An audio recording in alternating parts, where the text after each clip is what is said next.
On November 13, 2022, 4 University of Idaho students were found dead inside an off-campus home in Moscow, Idaho. In an instant, a quiet college town became the center of one of America's most closely watched criminal investigations. For weeks, investigators searched for answers, there was no obvious motive, and honestly, no immediate suspect. Then, thousands of miles away, an arrest was finally made. But how exactly did investigators solve this? What evidence led them there? Welcome to This Explainer. Today we're analyzing the verified facts, court documents, and forensic timelines to understand exactly how this incredibly complex case was closed. Let's dive right in. You know, the town of Moscow, Idaho is typically a very peaceful, rural community. In fact, before this tragedy, the town hadn't recorded a single murder since 2015. But on this particular November morning, that sense of security was just forever altered. It sparked a massive, nationwide mystery and a sprawling investigation that pulled in local police, state authorities, and the FBI. To really understand how this case was ultimately resolved, we're going to walk through the official case files step by step. We'll cover the quiet college town, the victim's final evening, the crime scene, the complex investigation, the digital and forensic evidence, and finally, the legal conclusion. Section 1. A quiet college town. During the fall 2022 semester, 5 female University of Idaho students shared a rented off-campus house. The victims included 21-year-old Madison Mogan and 21-year-old Kaylee Gonsalves, who were actually best friends since childhood. 20-year-old Zana Kernadal and her boyfriend, 20-year-old Ethan Chapin, who was just visiting for the night. Now, the unique layout of their house at 1122 King Road played a really major role in the events of that night.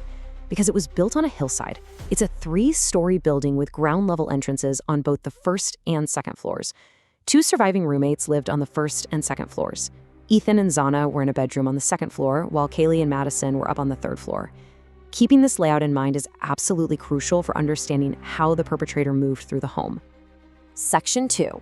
The final evening.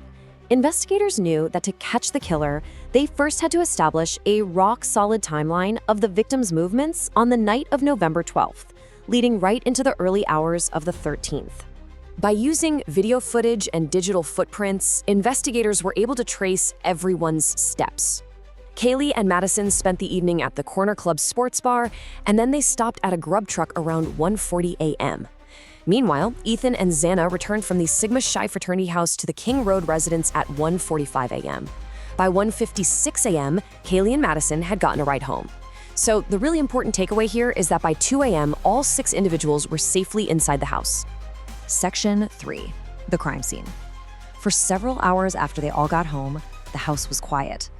But the verified facts and the digital footprints left behind paint a terrifyingly precise picture of what happened next. And this brings us to a 25-minute window that changed absolutely everything. We have to ask, what exactly happened between 4 a.m. and 4:25 a.m.? According to the court affidavits, the timeline here is incredibly tight. At 4 a.m., Zana received a DoorDash food delivery. At 4:12 a.m., she was actively using the TikTok app on her phone. But right around this time, things took a dark turn. Surviving roommate Dylan Mortensen, who was sleeping on the second floor, woke up to noises. Around 4:17 a.m., nearby security cameras picked up a loud thud and a dog barking. Mortensen actually heard crying from Zana's room and an unfamiliar male voice saying, "It's okay, I'm gonna help you." When she opened her bedroom door for the third time, she saw a figure clad in black clothing, with a mask covering his nose and mouth, walking right past her and exiting through the kitchen's sliding glass door. Between 4:22 and 4:24 a.m., Mortensen was texting the other surviving roommate down on the first floor, writing, "I'm freaking out, RN." Mortensen locked her door in a state of complete shock. It wasn't until the following morning, just before noon, that friends were summoned, the unresponsive victims were discovered, and a 911 call was finally made at 11:58 a.m. Section 4. A complex investigation. When police arrived, they found a devastating scene, but no immediate answers.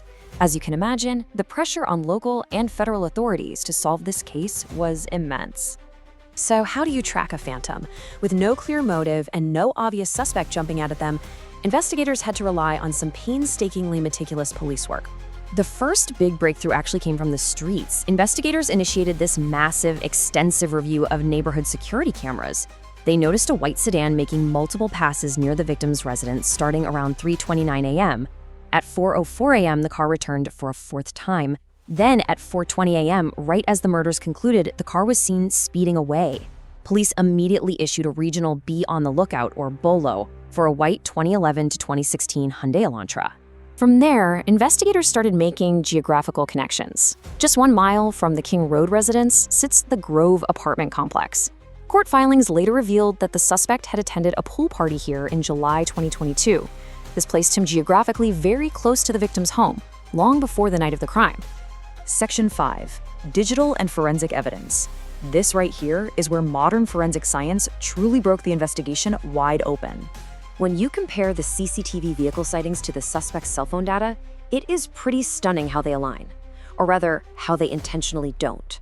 The CCTV captures the white Elantra entering Moscow at 3:02 a.m. and fleeing at 4:20 a.m. Meanwhile, cell tower data shows the suspect's phone left his residence in Pullman, Washington, which is just across the state line, at 2:47 a.m.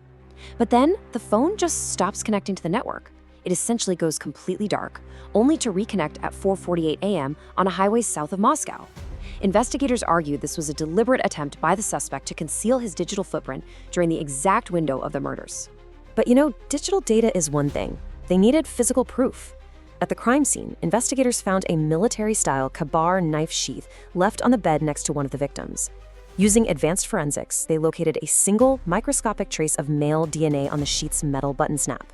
By utilizing genetic genealogy, they built a profile that eventually matched DNA recovered from the trash outside the suspect's family home in Pennsylvania. This right here was the absolute linchpin of the case. And the digital trail didn't stop there. Washington State University network logs preserved some pretty dark evidence. Forensic examination of the suspect's computer revealed an alarming history of internet use. He had been heavily researching home invasions, co-ed killings, and serial killers. Crucially, the logs showed he made extensive manual attempts to delete this search history and clear his tracks in the months leading up to the crime. Section 6. The legal conclusion. With a vehicle match, suspicious cell phone data, and undeniable DNA evidence, authorities were finally ready to make their move. On December 15, 2022, body cam footage captured the suspect being pulled over in a white Elantra in Indiana while on a cross-country drive with his father. Just over 2 weeks later, on December 30, a SWAT team arrested 28-year-old Bryan Kohberger, a PhD criminology student at Washington State University, at his family's home in Pennsylvania. Now, prosecutors initially sought the death penalty for the 4 counts of first-degree murder. However, in a major development drawn directly from the verified court records, on July 2, 2025, Kohberger entered a guilty plea to all charges to avoid the death penalty. 4. That is the number of consecutive life sentences without the possibility of parole handed down by Judge Stephen Hippler. This ensured the perpetrator will never leave prison, plus he received an additional 10 years for the felony burglary charge. As the legal proceedings moved forward, the physical reminder of this tragedy was removed. On December 28, 2023, after the property was donated to the school, the University of Idaho demolished the house at 1122 King Road. It offered a somber, respectful measure of physical closure to the site where so much was lost. So what should you really take away from this explainer? Well, first and foremost, the memory of 4 bright college students whose lives were tragically cut short. But from a purely case file perspective, this stands as one of the most significant showcases of modern investigative techniques in recent history. It highlights how microscopic DNA, genetic genealogy, and overlapping digital footprints from cell towers and Wi-Fi networks can piece together a massive puzzle that a perpetrator desperately tried to hide. I want to leave you with this thought. We've just seen how a single trace of DNA and a disconnected cell phone broke this massive case wide open. As our digital footprints grow larger by the day and genetic genealogy continues to evolve, how will cases like the Idaho student murders redefine the future of criminal justice? It's a fascinating, if sobering, question. Thank you so much for joining me for this explainer, and keep questioning the evidence.